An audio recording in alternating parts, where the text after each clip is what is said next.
Waktu itu gue ada TP Arto, gue ada TP BBHI, waktu itu duit gue udah puluhan M Bro. Nah terus gue bingung, beli apa lagi ya? Karena lu tau lah di Indonesia itu gak banyak pilihannya kan. Barangnya dikit, yang bagus tuh sedikit. Jadi gue bingung masuk apa ya. Nah waktu itu kebetulan gue cuma ketemu Pani doang. Gue ketemu Pantai Indah Kapuk, gue lihat ini skenarionya sama persis kayak gue di Arto dan BBHI. Gue kayak ada merasa kayak sedikit dejavu gitu Bro. Ini sama persis nih.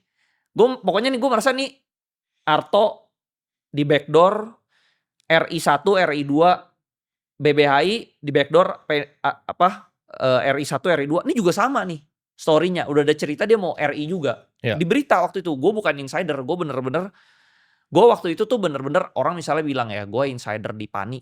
Gue gak kenal Aguan Bro. Nah, jadi teman-teman mungkin ini ya, karena insider tuh juga sama ya, balik lagi. Insider belum tentu benar. Insider bisa lo dikerjain sama informasinya. Bener.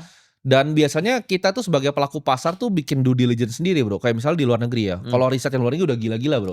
Misalnya mau riset data center, dia terbangin drone ke sono. Bener-bener mau dilihat. Kan sebenarnya teman-teman kalau mau analisa misalnya contoh ya Pani atau misalnya saham properti lain, ya datang aja ke marketing galerinya. Tanya salesnya kan juga dapat informasi. Itu yang gue lakukan. Gue nanya salesnya. Gue datang ke salesnya, gue tanya nih lahannya dari mana sampai mana. Nah dia cerita tuh dari mana sampai mana ya. Akhirnya gue tau lah nih lahannya masih gede. Terus kan gue bisa tebak-tebak ya PT-nya apa aja ya. Dari situ gue bisa yang ini udah masuk, artinya yang mana yang belum masuk. Dari situ udah gue all in lah pokoknya. Waktu itu gue telepon sekuritas lah. Bro ini oke gak masuk Pani? Jangan bro, lu lihat aja semua perusahaan properti gak ada yang naik. Tapi waktu itu gue kayak gak tau, conviction gue tinggi banget, gue all in. Semua duit gue Arto BBHI semua 90% masuk sana. Nah gimana caranya lu ngatur portofolio? Jadi apakah lu yang tipikal 1-3 aja hajar-hajaran? Gua sih kayak gitu ya. Gua gak pernah kayak, gua paling anti supermarket karena Charlie Munger bilang dia aja cuma 3 gitu. Gue waktu itu portfolio gue cuma 1 bro, Pani doang.